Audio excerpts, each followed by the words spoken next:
Good evening, everyone. I believe in the power of stories to connect us across time and space, and through that, to open our minds and hearts to new ways of thinking, engaging, and even acting. Tonight, I'm here to talk to you about a place that I believe sits at the heart of many of Melbourne's stories, the Royal Exhibition Building and Carlton Gardens.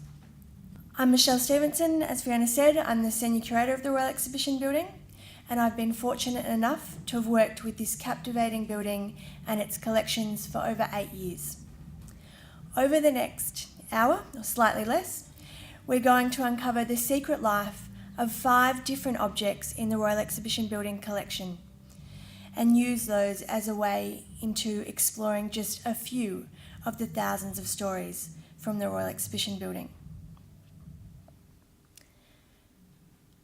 It's a privilege to be up here sharing those stories with you today on the International Day for Monuments and Sites, also often known as World Heritage Day. And the theme of the day this year is Heritage for Generations, which is why I've begun this lecture by talking about stories. As stories are one of the ways that we transfer knowledge between generations, and in doing so ensure the continual significance and relevance of heritage sites. And now for those of you doing your own sharing of the stories on social media, there's some hashtag ideas down the bottom of the slide. Now, as I said before, the Royal Exhibition Building and Carlton Gardens are home to thousands of stories. Everything from baby shows that end in wild riots to, it's true, grand narratives like Federation and World's Fairs, contemporary stories like Melbourne University chocolate balls, stories that, send nightmares through the hearts of a generation of Melbourne students, the thought of doing exams.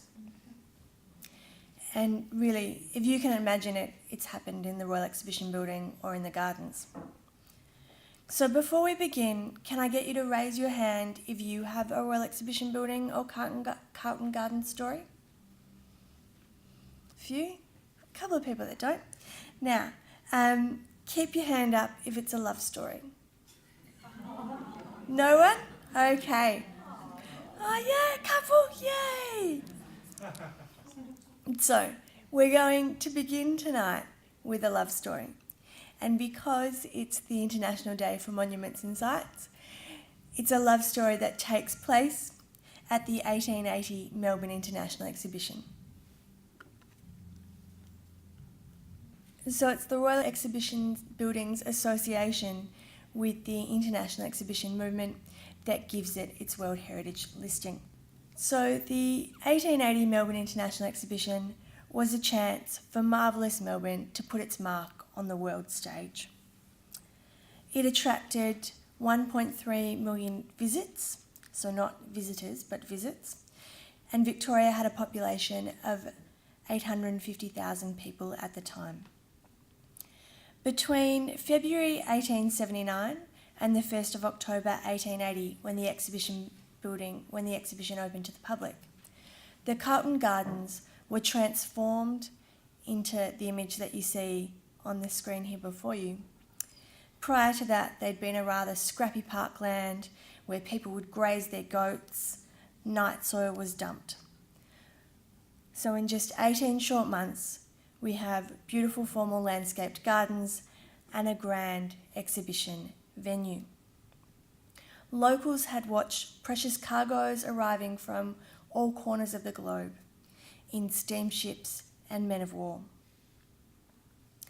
And when they could finally enter into the exhibition, there was over 32,000 items from 33 nations, covering every corner of the globe. Just by walking along the Avenue of Nations, you could stroll from country to country without leaving Melbourne.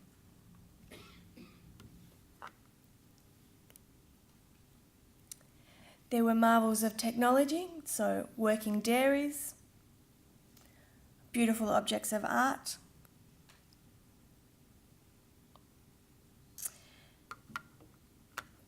The exhibition was open Monday through Saturday from 10 a.m. until 6 p.m. General admission was $1 for adults, 6p for children, and on days when special events were held, such as the performance of the Austrian band, ticket prices were increased to $2 and $1. And you could also buy a season ticket, although it was more expensive for gentlemen than ladies. The exhibition was a social event. Young men and women could attend unchaperoned. You could visit the German beer kiosk, although admission seemed to require a top hat and a moustache. And you could climb up the steps to the Dome Promenade and look out over Melbourne. From the Camera Obscura located on the Dome Promenade, one could watch people strolling through the gardens below. The moving figures, the white-helmeted policemen. You could gaze out over the artificial lake and see the Venetian gondola, being poled along. The Kapundra Herald describes what could be spied from the Camera Obscura located up on the dome. Young couples stray about the grounds and seek the quiet and retired spots which boast those rustic seats for whispering lovers made, thoughtfully placed there by the commissioners.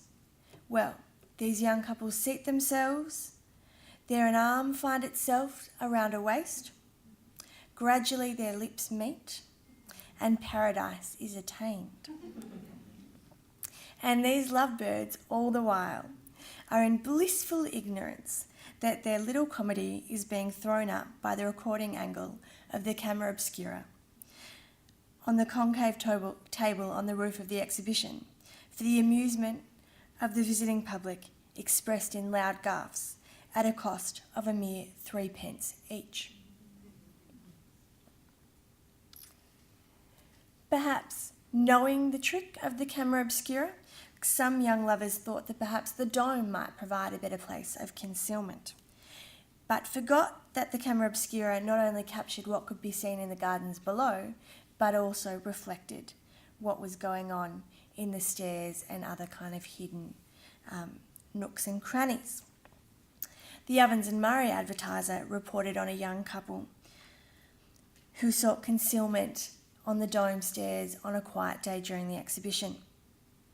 They both gazed anxiously around when they thought no one was looking.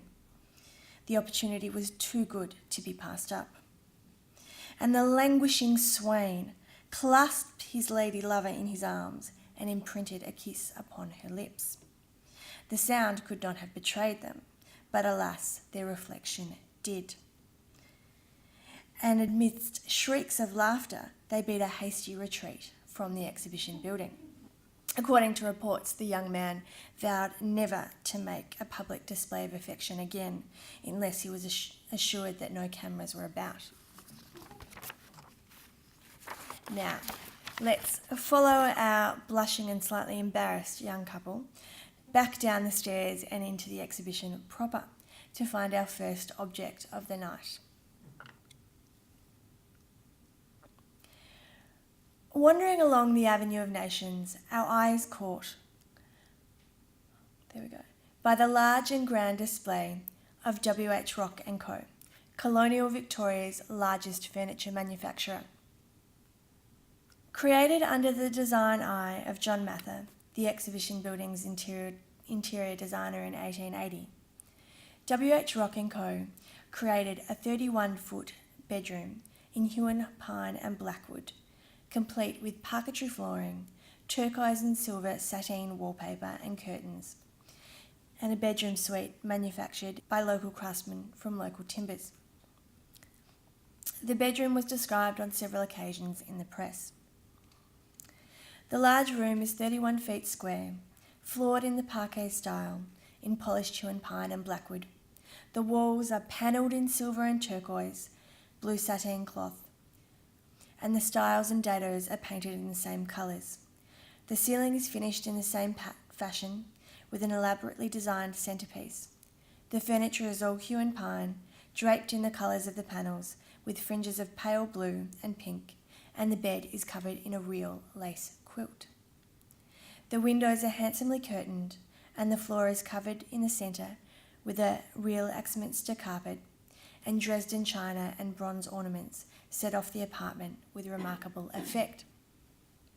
And here we have the wardrobe, its interior, and then a recreation of part of the setting that W.H. Rock displayed the suite in at the exhibition. Last year, Museum Victoria acquired 5 pieces of that bedroom suite with assistance from the National Cultural Heritage account. The 3-door wardrobe, a pedestal washstand, chest of drawers, a Duchess dressing table, and a washstand. The pieces bear the brass label of W.H. Rock & Co. and the trade stamp of S. Chartres. They're made of local timbers, inlaid with hewn pine, ebony and holly, expensive woods that were rarely seen in Australian furniture, and certainly not to that extent. As you can see in the top left, the interior of the wardrobe is decorated with the turquoise and silver sateen that lined the suite that the bedroom was displayed in, giving a glimpse into the intensity of the colours used to decorate the suite in 1880. The suite was the only Australian furniture exhibit that was nominated for the Emperor of Germany's prize, which was awarded to the best examples of Australian exhibits. It was also identified by the London cabinet maker and art furnisher as a rival to the work of the best English firms, high praise at the time for colonial workmanship.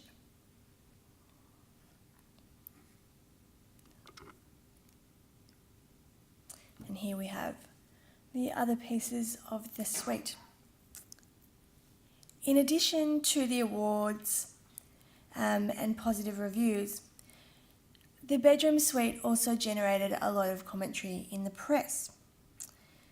One reporter declared it to be equal to the best of European and English furniture, stating that a more magnificent display would be difficult to imagine, and it was often referred to as a pavilion of art.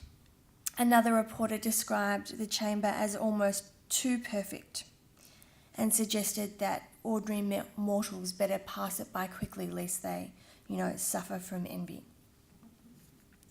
It was commonly referred to as Sleeping Beauty's chamber or a fairy's cave, and one correspondent went so far as to suggest that the mere thought of owning the suite would induce even the most committed bachelor to matrimony. Now, while we don't know if the suite actually did induce anyone to matrimony, we do know that at least some people at the exhibition, did end up that way. So over the past 2 days, I've given staff tours of the Royal Exhibition building, and we had one of our staff members come along, and her grandparents met at the 1880 Melbourne International Exhibition. He'd come out from Germany to view the exhibition, and her great-grandmother had come out from New Zealand. They met, fell in love, both went back to their respective countries, and then later came back to Australia where they married. And perhaps we can imagine that it might have been the rock suite that, pushed them over the line. Following the exhibition, the suite was purchased by Ferdinand Felix Armitage. He needed no inducement to marry, as he already was. And he decorated his entire house in rock furniture. Greylings in Elmer Road, St Kilda. Unfortunately for Felix, this was not a love affair destined to last, as just 18 months later, financial circumstances forced him to auction off the entire contents at his house in a no-reserve auction.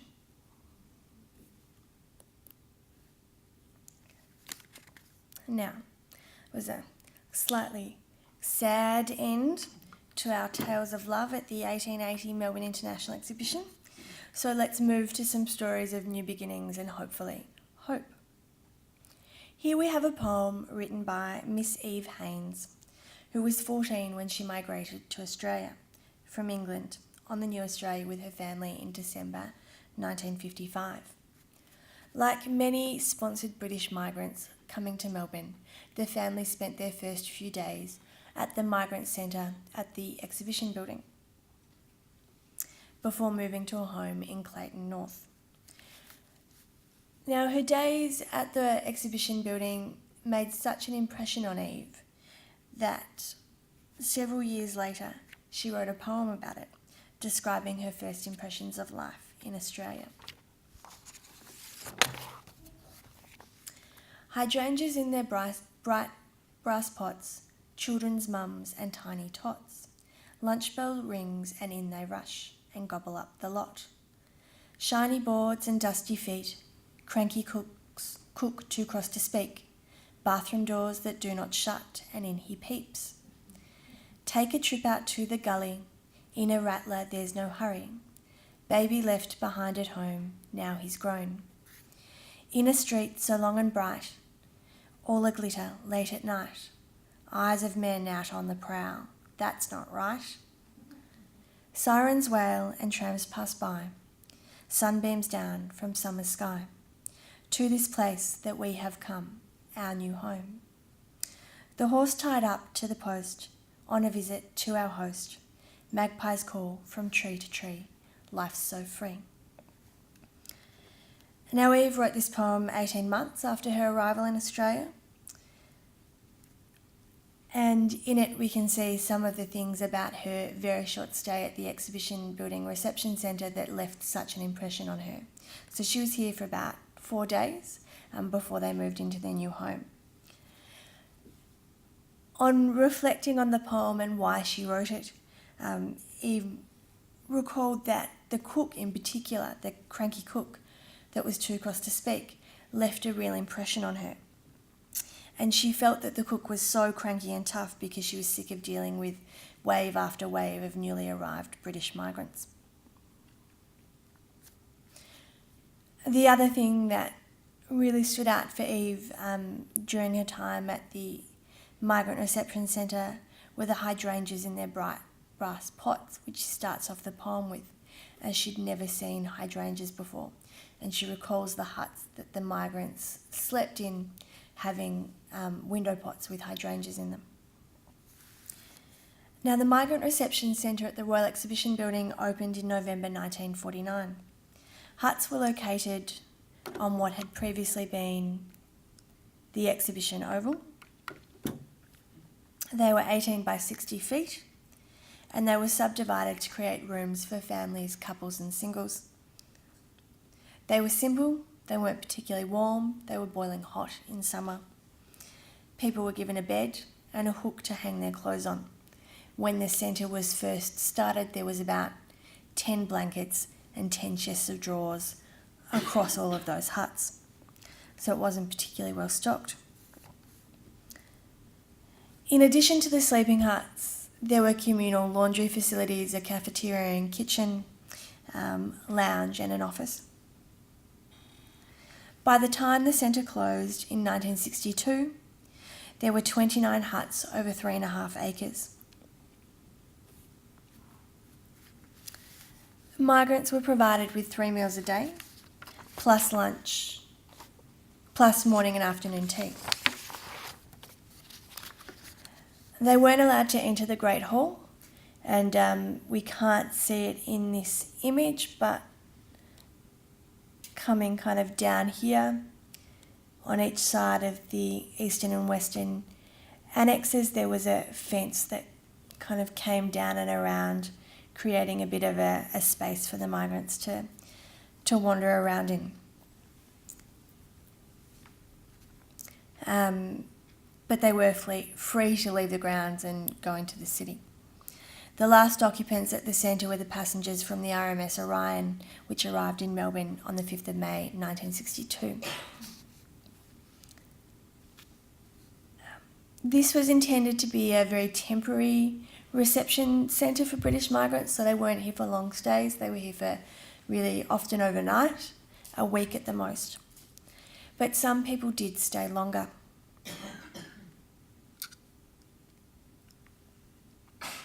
And unlike these charming, smiling faces, not everyone has a happy story. Conrad Morgan arrived here with his family in 1960, and they came to Australia. They'd heard all these amazing things, and like many migrants, expectations didn't necessarily measure up to the reality. They had dreams of eucalyptus trees and sunshine, but arrived in the middle of winter to a cold, dreary Melbourne. Unheated huts and a kind of grey-looking exhibition building. From the time they stepped foot off the ship in Melbourne, Conrad's mother had decided that was it, they were going home. So rather than moving on, like most of the migrants at the exhibition building reception centre did, they stayed, and Conrad's father took a job as the manager. So Conrad recalls wandering around the grounds of the exhibition building. If we go back, the aquarium had burnt down by the time Conrad arrived, and the area that, was once the aquarium, Harold thought was this fantastic jungle, and he'd have sword fights and swashbuckling adventures amongst the trees. He doesn't remember very many other children, and the centre really was winding down by the time his family arrived. He recalls walking out through Carlton Gardens into the city and thinking that it was such a long way. His family did eventually return to the UK, but he came out recently and walked up through the gardens and was surprised at how short the walk was. He also recalled, like Eve in her poem, wandering through the streets of Melbourne and coming back to the exhibition buildings on dusk, and all the men kind of standing around in the streets surrounding the gardens, leering, slightly lecherous, finishing up after the 6 o'clock swill. But we finished on another depressing story. That said, Conrad did really enjoy his time at the exhibition buildings, and really has come back as a grown-up and enjoyed wandering into the Great Hall itself, which he didn't get a chance to do when he was staying here. I promise you the next story won't be depressing. Might seem like that, but it's going to end well.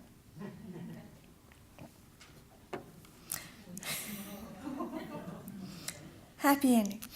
So, in 1919, the exhibition building was set up as a hospital to provide emergency accommodation for patients affected by the Spanish influenza.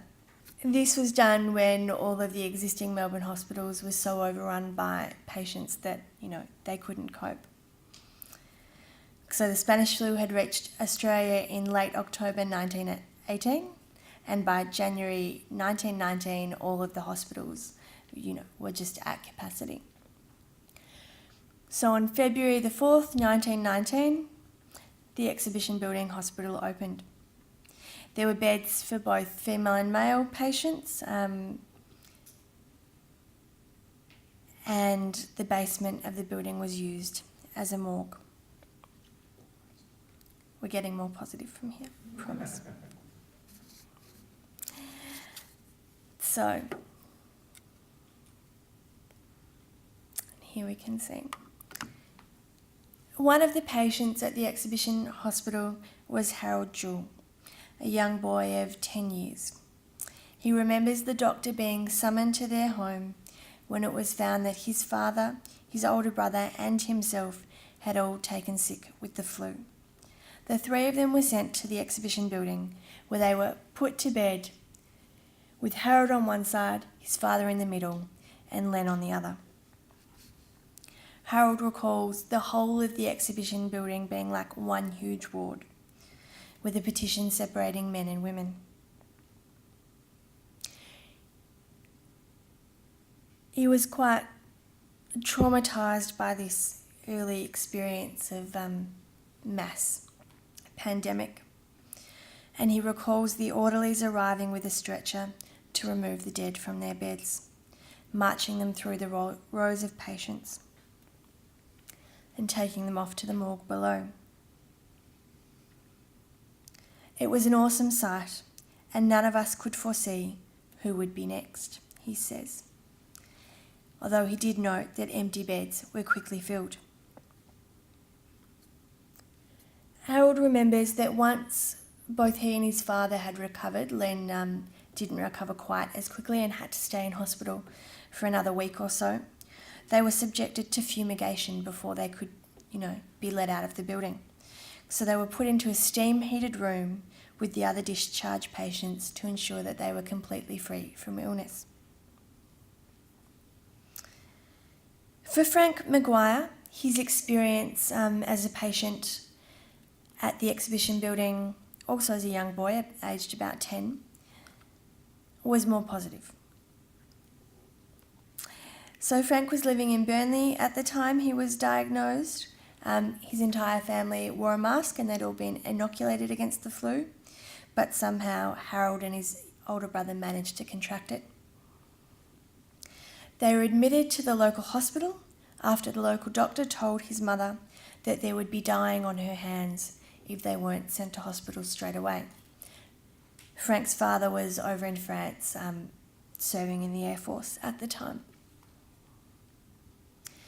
Harold was 7 and his older brother was 16 when they were admitted into the exhibition building hospital. He had quite a pleasant time. He remembers eating lots of jelly, being taken into the eucalyptus steam room and admiring the Westgarth fountain.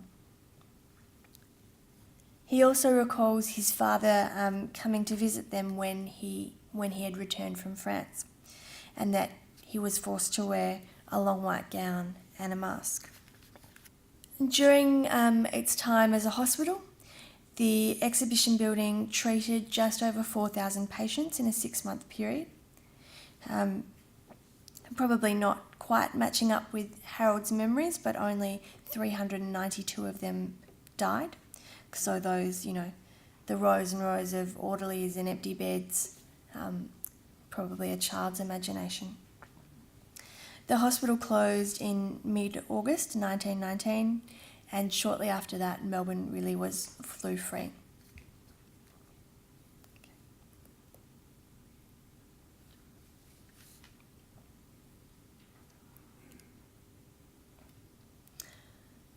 So, from stories of migration and illness, on to those of restoration and conservation. It takes a lot to maintain any heritage building, but particularly a World Heritage listed building. The Royal Exhibition Building has had a checkered history. There's been calls for it to be teared down in the past, but after it was granted its royal title in 1980, there was a growing push for its restoration. And conservation architect Alan Willingham authored the first conservation analysis of the building in 1983.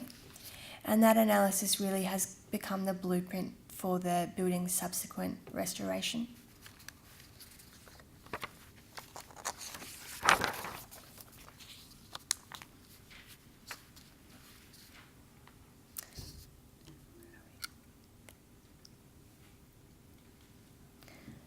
This cast iron decoration, which comes from one of the roof pavilions, was removed in the 1990s when restoration works to the building was undertaken. Between 1985 and 1995, a comprehensive restoration of the building was undertaken. There was replacement of the ground floor timbers. The interiors were redone in 1990 to reinstate the Federation scheme of 1901. The fan lights were restored in 1990. The building was rewired in 1985, and the gas luminaries were recreated. And in 1988, the festoon lighting that's on the building was reinstated. And then there's been extensive external conservation work in the 1990s. But conservation is an ongoing task, particularly in a building of this size. And this story is a modern one. So over the Easter weekend, we had a team of professionals from America, the company SciArt, come out to document the building inside and out using a mix of LiDAR, photogrammetry and drones. This work will enable us to create an accurate 3D internal and external model of the building that will be a basis for kind of any future conservation works of the site. In addition to that, we can do some really exciting things with it, like pour water on the 3D model to see where the building leaks and where we might need to help us prioritise conservation works.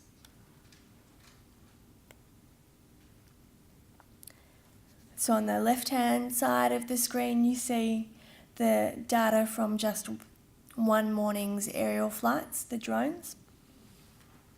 And over the 6 days that the team was out documenting the building, we captured that amount of data many times over. We took detailed photographs of the dome paintings in the interior, which will enable us to undertake restoration work in the future. And we got into absolutely every nook and cranny of the building, both from the outside and the inside. Now, the Royal Exhibition Building is a World Heritage Site not only for its links to the international exhibitions of 1880, but it has functional authenticity for its ongoing use as an event and exhibition venue to this day.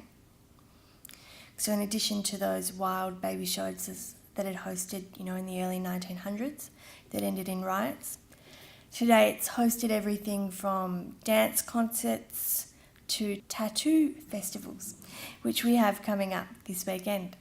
So this poster is from the Rites of Passage Festival in 2012. And this has become an event which takes over the building on an annual basis, bringing a new demographic to the building. So you can get tattooed inside the REB, and there's music and other events.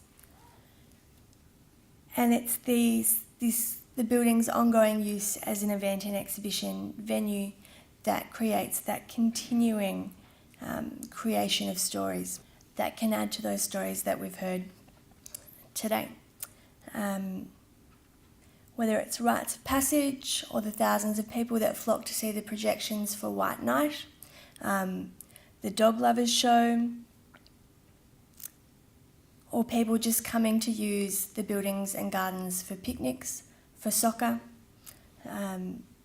to run around in for the Flower and Garden Show, quilting convention. Everybody has a Royal Exhibition Building story. Many people. Some are happy, some are sad, some are love stories.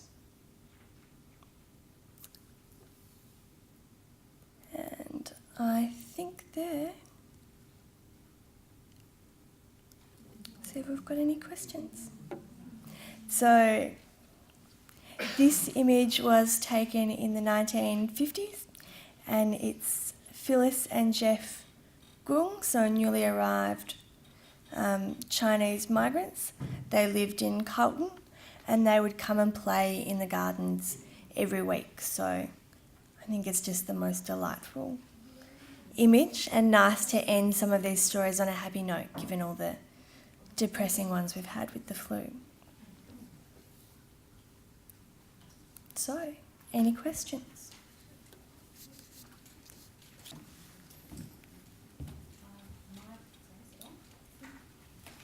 My memories are of the 1960s when Yeah. I did exams. Common memory. And also the ballroom Yeah. when I was a teenager.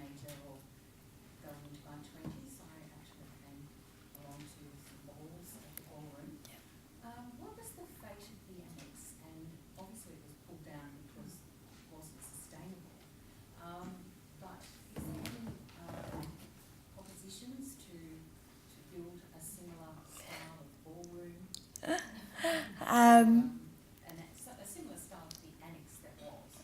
Yeah. So no, as you noted, both the eastern and western annexes and the Palais Ballroom were demolished.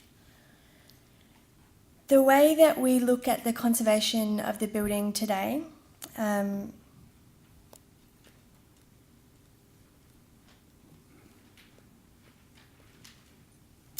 is that we aim to take everything back to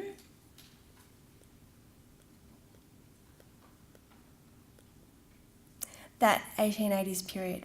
So all the work that we do is in line with restoring the building to the way that it was during the international exhibitions, because that's its period of primary significance and what gives it its World Heritage listing.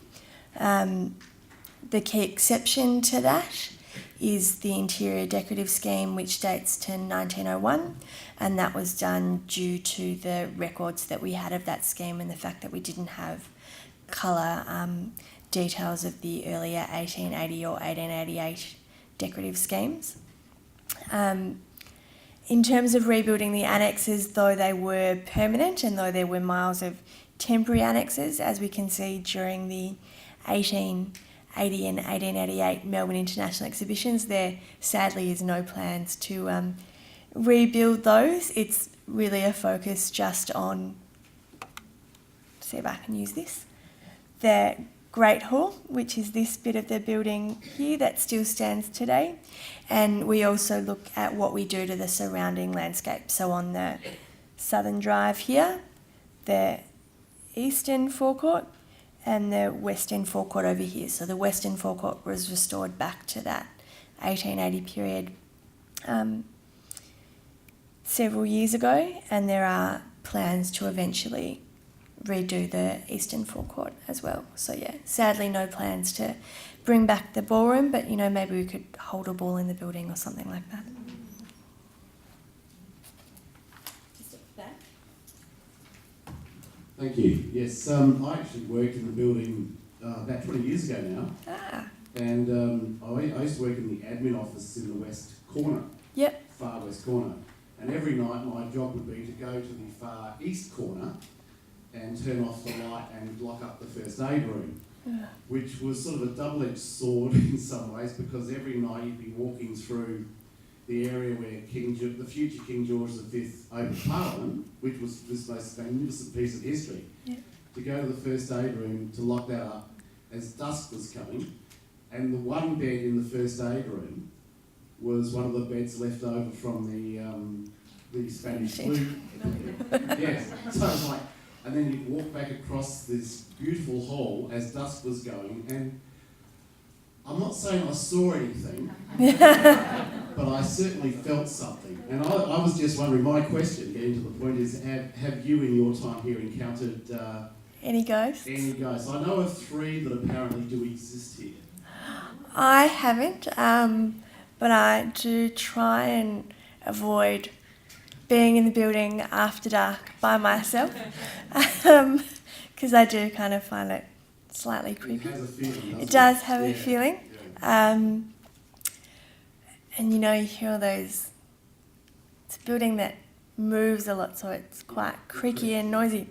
So no, I haven't, but I've purposely, you know, tried to avoid encountering any ghosts. I won't scare you with who they believe to be. Well, yeah, I know that there were a few deaths and suicides, so yes, no, I don't want to meet the ghosts of any ex-caretakers that decided to end their lives by hanging themselves from the dome.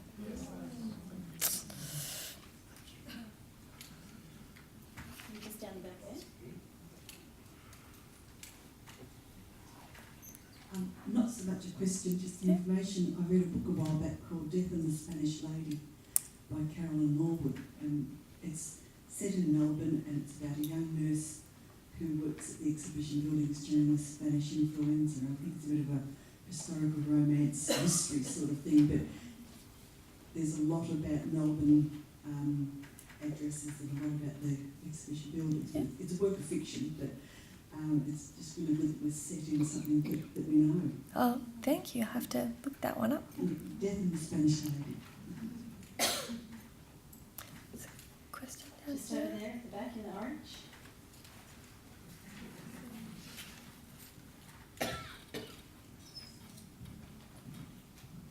Thank you. I was just wondering if you might be able to give the audience an update on public access to the dome and where we are currently standing or viewing at the moment. Right. So I can't tell you that much at the moment, but I can tell you that we've been doing a lot of work behind the scenes, and that, you know, when it is done, it will be amazing. We are currently waiting on a permit from Canberra, so we can't provide you with an update until we've had that come through. Yeah. Sorry. Yeah.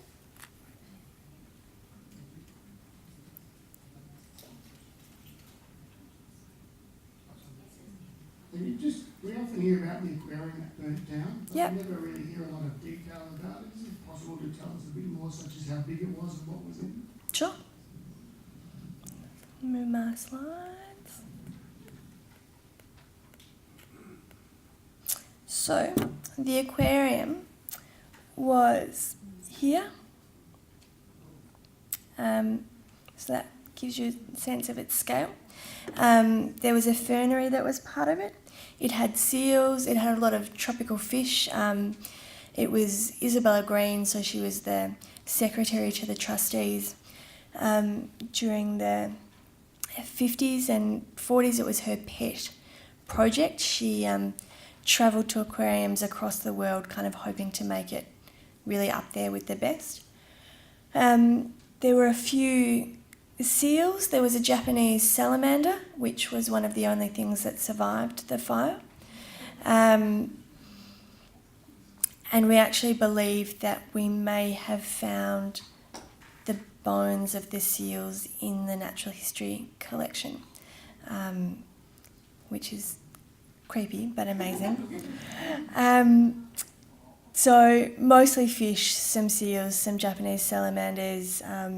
The fernery was there, and then the aquarium was attached to the museum as well, which was the other kind of key public tourist attraction of the Royal Exhibition building, where you had the Egyptian mummies, the Australian War Museum before it moved to Canberra, the cyclorama that's now in the collection at the State Library. Yeah, does that give you kind of enough detail? The outside of the building. Yeah, so it was... So, because this is the building that exists now, and the aquarium was here, so it was part of the, what side are we on? Eastern Annex.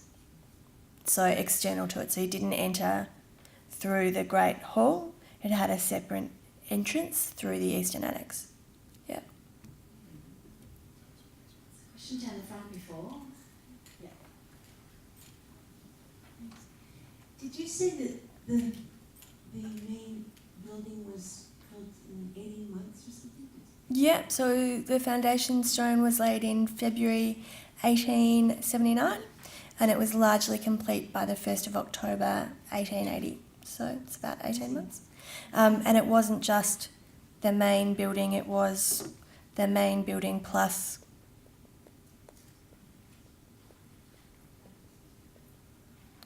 all of those miles of temporary annexes plus the 2 permanent annexes that you see. I'm interested because I have a friend whose his grandfather or his great-grandfather was one of the Labourers. carpenters that Yep. helped build the building. And I wonder, are there any stories about the workers and who they were and how many? And There were lots. I don't have any stories off the top of my head, but there certainly are some in the records, yeah. Just following on from that. if you just hold on for the microphone, thank you. I can manage without. It's just for the recording, thank you. Just following on from that, because the lady's voice sounded as though she perhaps didn't come from Melbourne.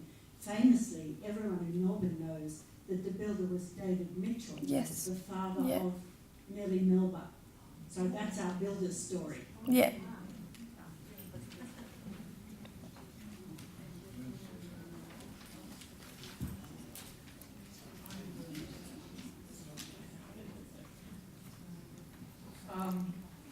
I've always had a love affair with this building.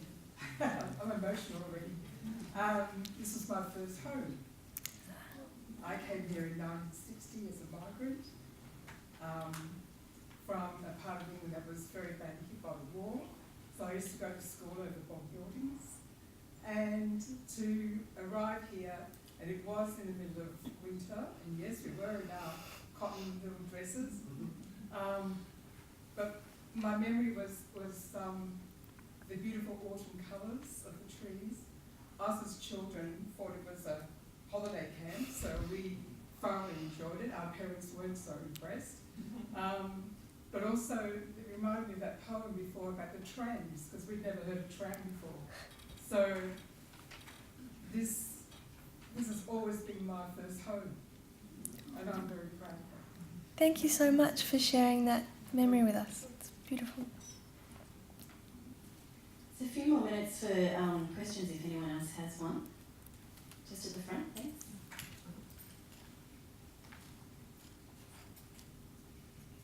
I just wanted to know more about the riots after the baby. Sure. So there were a number of baby shows held at the exhibition building, kind of in the early 1900s. And parents would bring their babies, there were exhibitions of new baby products and things like that. But one of the highlights of the show was the most beautiful baby. And I'm sure if you think about it, you can, start to think why it might have ended in a wild riot. Mothers can become irrational about their children, and for this one baby show, the judges kind of just decided that it was all too hard, so there was a riot when there wasn't a result announced.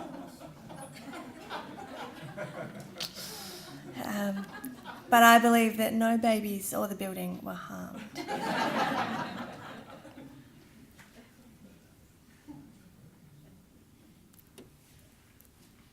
Anyone else with a question? Oh, Matthew, after that, thanks. Michelle, I have a little story for you. Yeah. I don't know whether you mentioned that the CRB, I think no registration branch had offices in the basement at the western end, I think it was. Yeah, in the Western Annex, the Anyway, Country Road Passport was. My father had to sit for his driver's licence. It would have been in the 1930s, and he fronted up at the motor registration office and went for his little driving test, and then came back and had to do the parallel parking sort of demonstration, and I believe it was in the circular driveway at that end, which is a little tricky as a learner probationary drive, to try and do a parallel park in a circular driveway. He thought he'd executed it perfectly, only to get out of the car and find out that he'd failed because he'd driven over the policeman's foot. And he was most annoyed because the policeman was not standing on the curb but stood on the roadway. I think that's justified, yeah. So the Country Roads Board was housed in the Western Annex of the REB, which was here. So it would have been this circular driveway here, where he ran over the policeman's foot.